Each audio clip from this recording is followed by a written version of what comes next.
A potential deal could shake up the food distribution business. Hello and welcome to The Week in Restaurants, a weekly look at some of the top stories in the restaurant business. I'm Jonathan Mays, editor-in-chief of Restaurant Business, and I am here this week with RB Senior Technology Editor Joe Guszkowski.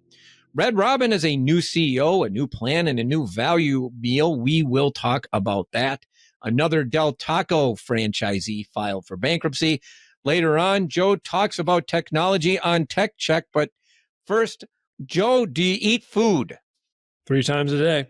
Really? That's good. Well, if you eat food, particularly at restaurants, the market for that could be up for a massive change. Late last week, news broke that U.S. Foods is in talks to acquire Performance Food Group.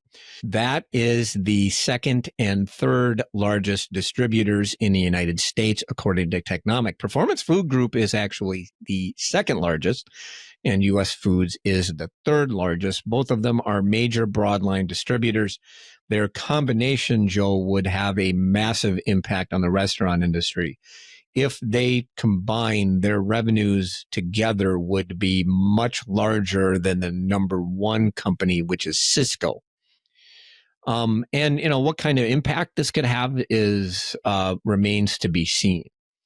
But I think there are a couple of issues to keep in mind. First off, any combination would probably face immense antitrust scrutiny.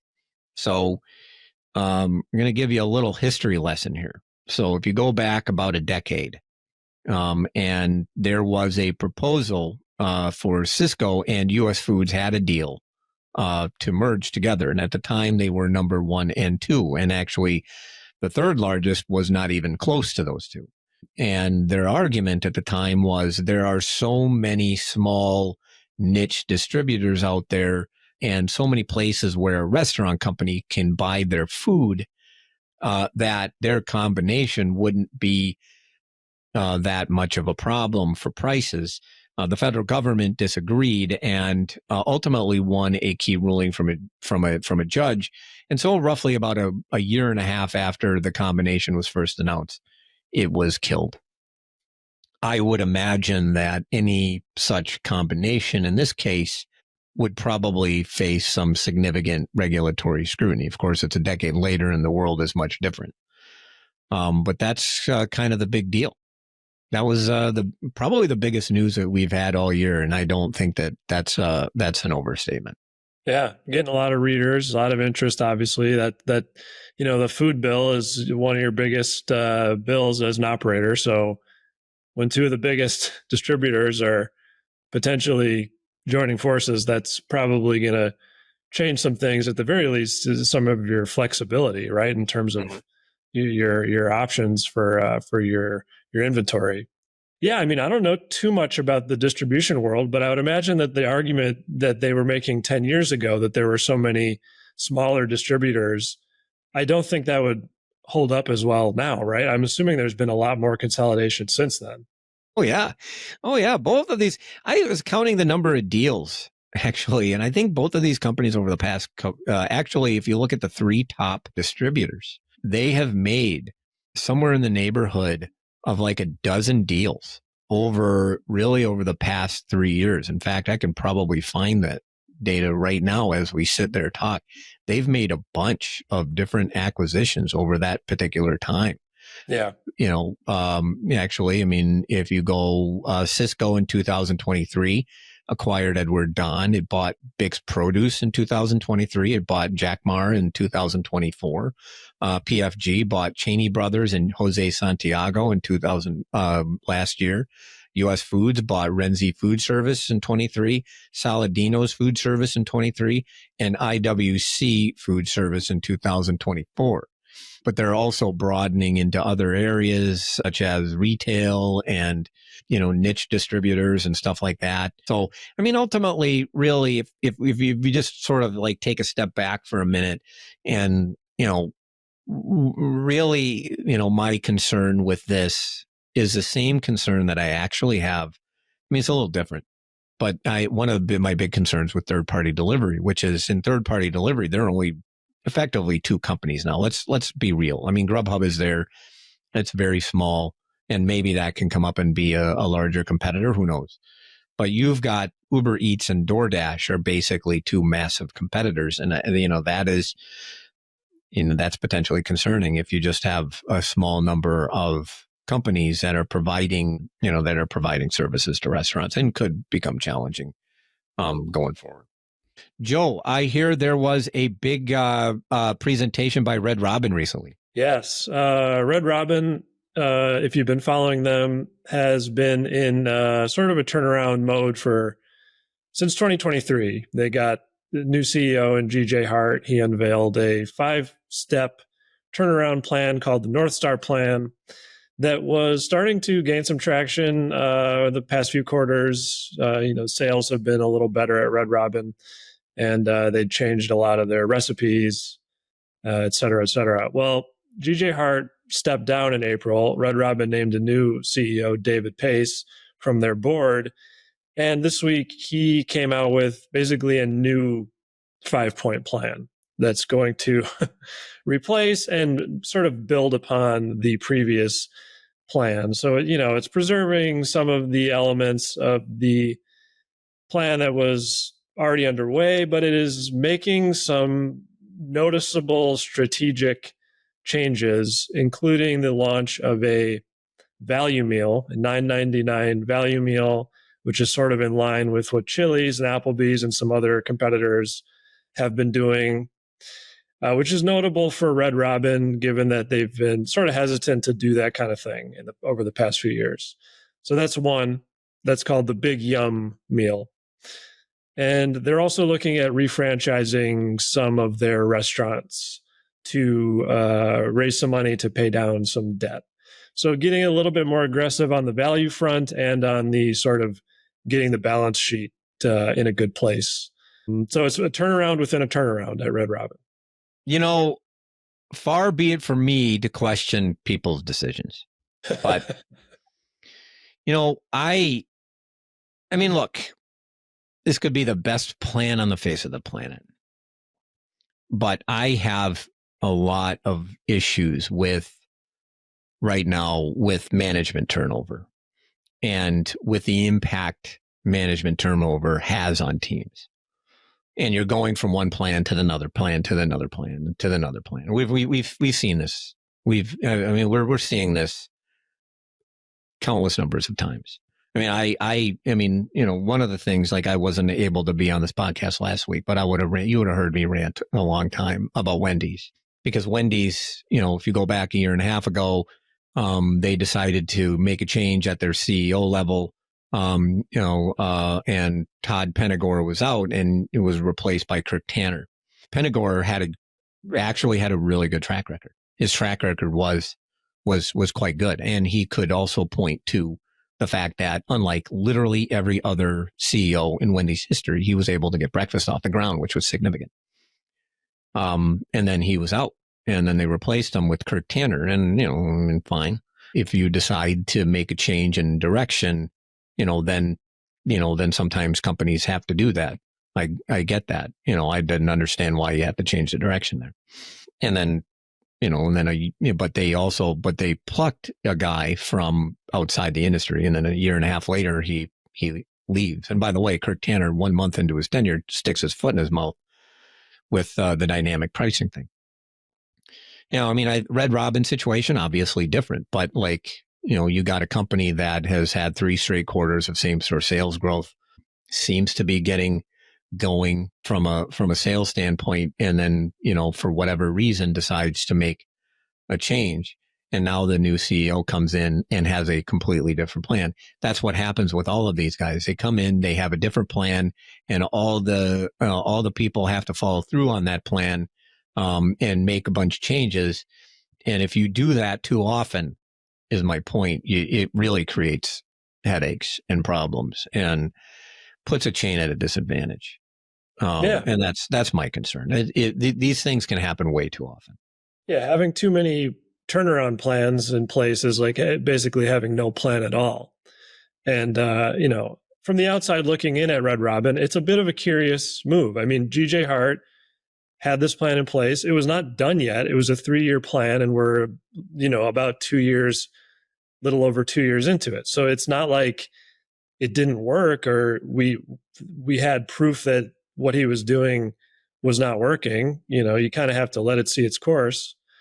But based on what they're doing now, it just seems like maybe they felt it wasn't going far enough on value and on the financial side, where under Hart's plan, they did a lot of sale leasebacks to generate some cash. And now they're going to refranchising. So maybe they just, and who knows, it could have been a personal decision on his part. I don't know, but it is curious, definitely. Right. Yeah.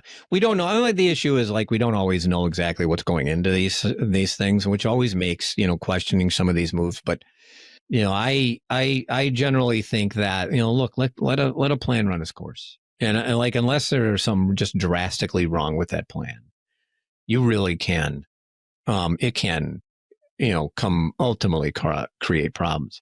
And we've seen it also, with Starbucks.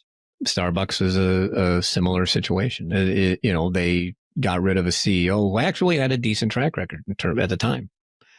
Now there were some potential flaws that people saw, but and then Howard Schultz comes in and it just dramatically tries to change all sorts of things, and then he brings in a new CEO, and that CEO makes further changes, and then that CEO had issues. And then the sales problems really hit home. And then they get rid of him and they bring in Brian Nickel, and then Brian Nickel does even more changes. You constantly hit people with change. It creates its own set of problems.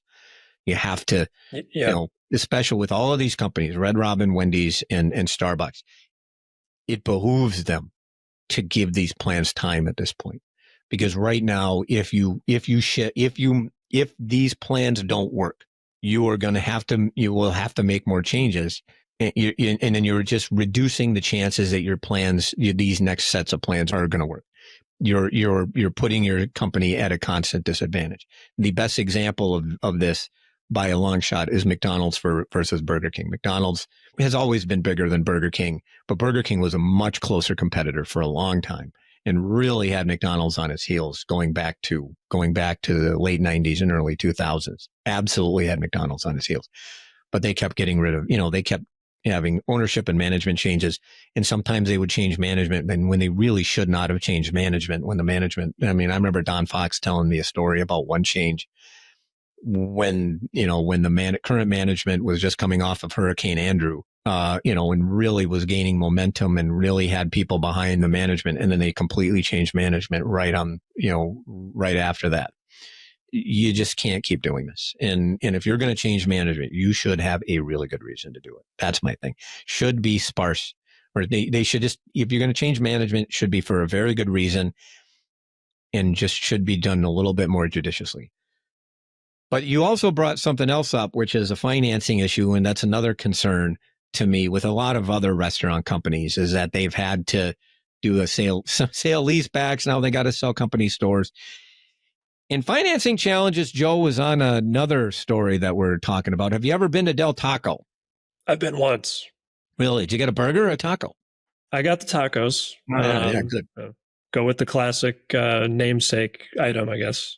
Right. So they had a franchisee bankruptcy again. So it's their second one this year. Actually, the last one actually happened last year.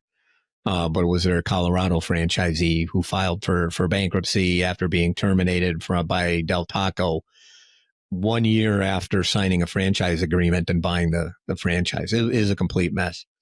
A franchisee based in South Carolina but operates the stores in Georgia and Alabama filed for bankruptcy. 22 locations, not a huge bankruptcy. What makes this particularly notable is they took out a merchant cash advances last year. Del Taco has had enormous sales problems. And my guess, and I don't have the data, so this is speculation, but my guess is that those stores in Georgia and Alabama generate lower sales than the $1.6 million average for the system. So it's not, comparison, Taco Bell does like more than 2 million or something like that. So, so you're probably looking at lower than average volumes stores in the Southeast. And, and then Del Taco starts having real sales challenges. I mean, their same store sales down 5 straight quarters. The brand has issues. Jack in the Box is probably going to unload it for, a fraction of the price that they paid for the company a few years ago. But merchant taking out a franchisee I can't begin to tell you how problematic it is that this franchisee last year, on the advice of brokers, took out a merchant cash advance loans, 10 separate loans, more than $2.7 million worth. Do you know what a merchant cash, what a cash advance is with these? Essentially, No. So what they do is it's a loan. When in reality, what it is you are giving them a right to future revenues in exchange for cash today. So, and what they'll just take their money, and you have to pay it immediately, and based on your future revenues. So it's extremely onerous and should really be done. I mean, if you as a person, sometimes, look, you might have, you personally might, have financial problems. Like, let's say you operate sort of, you're low income consumer or middle income consumer, and, and something happens and you just need money immediately. Sometimes really, if you get into really desperate situations, you don't have any other solution. You need cash today, then you can get a cash advance, and then they'll take money out of your check. It's a similar way. So it's extremely, extremely expensive. So usually like 25, 50% plus interest rates paid very, very quickly. And they did it $2.7 million worth. And then even what happens is that, you suddenly putting enormous financial constraints on your company, paying enormous interest rates that you really shouldn't be paying. Yeah, I can't begin to tell you how bad an idea it is. And the idea that somebody recommended it is really problematic. I mean, if you're having that many problems, you got to go to your franchisor first before you take that step. If any franchisees are listening and you're tempted to take out an MCA financing, slap yourself in the face for like 30 minutes first, and then think of something else. I can't begin to tell you that. And again, there are very certain circumstances in which these types of financing can work. But it's got to be like a piece of equipment that you just absolutely need, and you can definitely pay it off. A one-time expense. Yeah. Within months, they were in bankruptcy. Within months of taking this out. That's insane. But, I mean, that's kind of where the industry is at. I mean, if we look at Red Robin and Del Taco, and we got an industry today that's kind of challenged, right? Yeah, I mean, the one thing I'd say here is it just reminds me a little bit of the whole business securitizations that we saw at TGI Fridays and what was the other one? Hooters, that both paved the way to bankruptcy. I mean, it just seems like if you're struggling, these brands are getting desperate, and they're making bad financial decisions that have inevitably led to these bankruptcy filings. So this is just the third example of that in the past year. Yeah. Well, I mean, even the little things that Red Robin is doing, and I get you. Sometimes companies have to do these things. You have challenges and stuff like that, and you have to, but they have to sell corporate stores to fund their plan, to fund their strategy. And before, they had to do sale leasebacks to fund their strategy. I mean, I am not a huge fan of sale leaseback. Like, I mean, you can. I mean, that's like another podcast, and I don't want to go too long. But but you're effectively what Red Robin did with the sale leasebacks is by essentially you're putting the own. You're essentially going to put some pressure on stores to generate, because they're now going to be leased, and so that's going to give you you will now be leased, and so those individual stores will have to generate profitability. Otherwise, you're going to have problems. So it's really going to put onus on the store level to make a profit. Now they're going to refranchise stores. Franchising a full service restaurant is not a huge fan of it. I get it, but if Red Robin turns around right? If this plan works, that means, and the franchisee is going to get the benefit. Good for the franchisees, great. But that means Red Robin's not going to get that benefit. Not really. I mean, they'll benefit a lot less. Right. But it just shows you, like, the industry is sort of at a part. We got a lot of companies that have challenges and stuff like that. All right, super. Well, coming up next, Joe will give some thoughts on technology on Tech Check. But first, whatever ad Spoons sends to us next. Are you looking for a new podcast that provides practical tips for running your restaurant business? Do you want to hear from the food service world's most influential decision makers? Then go subscribe to my podcast, Takeaway with Sam Okus, which features everyone from the CEOs of the biggest restaurant chains to the leaders of small but mighty emerging brands. At the end of each interview, I provide my takeaways from the discussion, giving you actionable insights that you can take with you on the go. Go subscribe to Takeaway with Sam Okus wherever you listen to podcasts.